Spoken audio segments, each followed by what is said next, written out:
บ่มีไผที่ลงทุนแล้วบ่หวังผลกำไร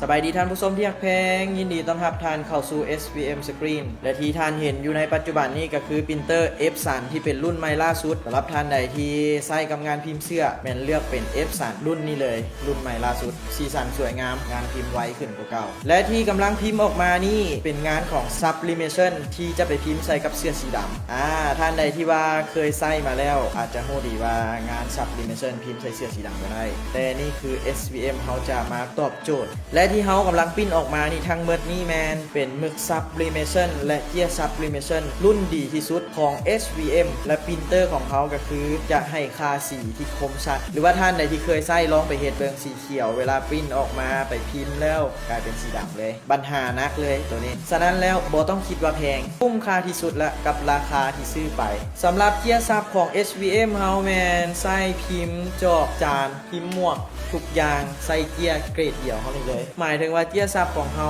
มีความหนาจะช่วยอุ้มน้ำหมึกได้ดีกว่าเกียร์ที่มีความบางและจะให้สีที่คมชัดกว่าถ้าว่าเป็นสมาชิกของ SVM แน่นอนทุกปัญหาของทาง SVM เขาช่วยได้ 100% เลยอันนี้เป็นงานของตัวจริงลูกค้าที่เพิ่นมาใช้บริการพิมพ์เสื้อสีที่ปริ้นออกมาอยู่ในปัจจุบันนี่เดี๋ยวไปเบิ่งงานตัวจริงว่าเวลาพิมพ์ออกมาจะงามขนาดไหนเขาจะไปพิมพ์ลงใส่เสื้อสีดำแต่ว่าจะมีเทคนิคพิเศษตัวนี้จะเป็นเทคนิคเฉพาะของ SVM ฝากไว้สำหรับทานที่ว่ามาซื้ออยู่ในช่วงโปรโมชั่นนี่เขาสอนให้ฟรีเลยและติดทนจนเสื้อโดกพร้อมบ่จำเป็นต้องไปใช้ปรินเตอร์ฮอต2หน่วยฉะนั้นต้องแมนเครื่องเดียวเฮ็ดได้หลายๆอย่างราคาโปรโมชั่นพิเศษรายการของแถมเพิ่มเข้าไปเติมอย่างลงหลายกันเลยเดี๋ยวจะนำพาทานผู้ชมเข้าไปเบิ่ง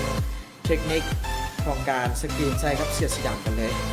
และปัจจุบันนี้ทางทีมงาน SVM ได้นำพาท่านผู้ชมเข้ามาที่เครื่องรีดสกรีนของ SVM แล้วเครื่องรีดสกรีนของ SVM เขาจะเป็นระบบองศาเซ่รุ่น3ปุ่มกดเป็นรุ่นดีที่สุดและเป็นรุ่นใหม่ล่าสุดในปัจจุบันนี้คือว่าเป็นระบบที่ประหยัดไฟกว่าหมู่เลยสำหรับนักลงทุนหรือว่านักธุรกิจที่กำลังคิดหาการลงทุนที่เป็นงานสกรีนเลือกเป็นรุ่นนี้ถือว่าคุ้มที่สุดเลยงานพิมพ์นั้นพิมพ์ได้หลายอย่างและที่ท่านเห็นอยู่ทางด้านซ้ายก็เป็นงานที่พิมพ์จาก Sublimation ที่เฮากะเกียมกำลังจะพิมพ์ลงใส่เสื้อสีดำที่เป็นเนื้อคอตตอนแต่ว่าจะเป็นเทคนิคพิเศษเป็นเทคนิคการค้นคว้าของ SVM ซึ่งว่าใช้เวลาของการค้นคว้ามาในระยะเกือบ4 ปีท่านผู้ชมค้นคว้าเพื่อเอามาให้กับท่านผู้ชมที่ติดปัญหาฉะนั้นแล้วสำหรับท่านใดที่ว่าอยากเรียนรู้มีเครื่องรีดสกรีนอยู่แล้วอยากเรียนรู้ก็ติดต่อเข้าหาทีมงานเขาได้และงานที่เขาพิมพ์ออกมาจากเมื่อกี้นี่จะเป็นเครื่องปรินเตอร์ของ SVM เขาที่ว่าให้ค่าสีที่ว่าสดและน้ำหมึกก็ต้องเป็นของ SVM เกียร์ก็ต้องเป็นของ SVM เท่านั้นแต่ท่านผู้ชมบ่ต้องตกใจว่าราคาจะแพงราคาจะสูงทางทีมงานเขาจะพาคิดไล่ต้นทุนจะพาคิดไล่กำไรและจะนำพาว่าจะเอากาตัวใดไปพิมพ์ในรูปแบบใดในช่วงใดเทศกาลใดที่คนนิยมชมชอบท่านจะต้องเดินได้อย่างแน่นอนเอาเป็นว่าเว้าหลายแล้วเอาทีมงานเขาเข้าไปสวิงเครื่องรีดออกได้เลย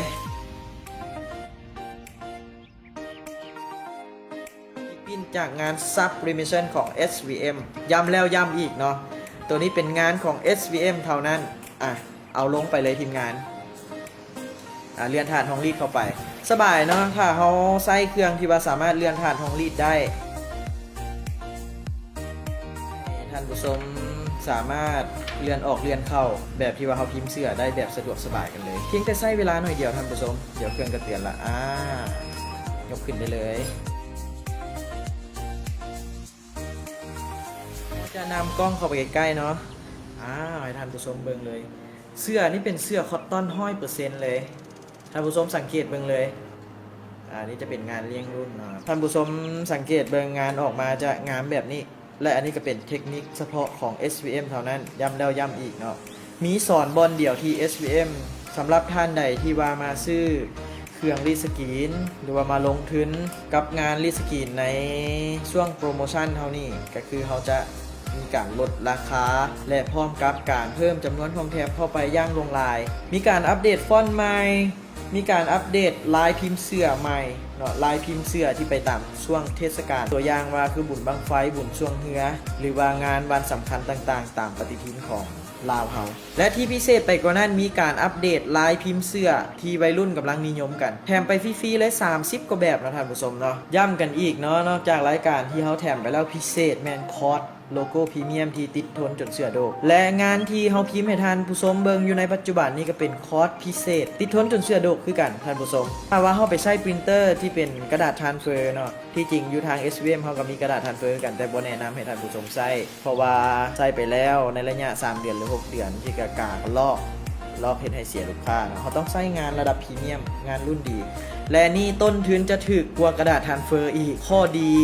ทนกว่าอีกติดทนจนเสือโดกต้นทุนต่ำลงไปอีกงานนี้มีแต่ดีกับดีทั้งนั้นฉะนั้น SVM เฮาสรรหาเอามาตอบโจทย์ให้กับลูกค้ากันแล้วอย่าลืมติดต่อเข้ามาหาทางทีมงานเฮาตอนท้ายจะมาฝากเบอร์ไว้สำหรับโปรโมชั่นในช่วงนี้เท่านั้นที่ว่าเฮาสอนให้ฟรีและมีรายการของแถมเพิ่มเข้าไปหลายกว่าเก่าอีกเครื่องนี้จำนวนจำกัดเนาะท่านผู้ชมเนาะถ้าว่าท่านได้ทราบก็ถือว่าอดแหละรุดกันอยู่ประมาณ7หรือ8แสนกีบได้จากราคาปกติท่านใดที่บ่สะดวกมาเฮียนก็สามารถจองเครื่องให้ทีมงานเฮาฝากไปนำบริษัทขนส่งข้อเฮียนมื้อใดแล้วจึงเข้ามาเฮียนกับทางทีมงาน SVM เขาจะมีเอกสารให้อย่างครบถ้วนเบิ่งกันไว้เนาะสำหรับลูกหลานที่ว่าเฮียนจบมาต้อง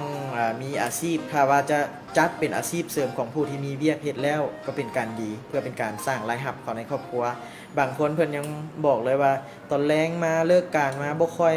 มีเวียกเฮ็ดเป็นนั่งกินเหล้ากินเบียร์มีแต่รายจ่ายถ้าเฮามีเวียกเฮ็ดแล้วก็จะใช้เวลากับงานได้หลายขึ้นหมายถึงว่าจะมีแต่รายรับเข้ามาทั้งนั้นแหละเพราะว่าเวียกนี้บ่ว่าสิเป็นเด็กน้อยที่สามารถช่วยเวียกได้แล้วช่วยพ่อแม่ได้หรือว่าผู้ที่ว่าเลิกโรงเรียนมาแล้วหรือว่าเลิกเวียกมาแล้วก็สามารถช่วยกันได้มันก็จะเป็นงานแบบภายในครอบครัวเป็นเศรษฐกิจของครอบครัวเลยแหละขอบใจกับท่านผู้ชมที่ว่าให้เกียรติติดตามรับชมตั้งแต่ต้นจนจบต่อได้ที่เบอร์โทร02055733168ทาง WhatsApp ทาง LINE ติดต่อได้หมดเลยขอบใจ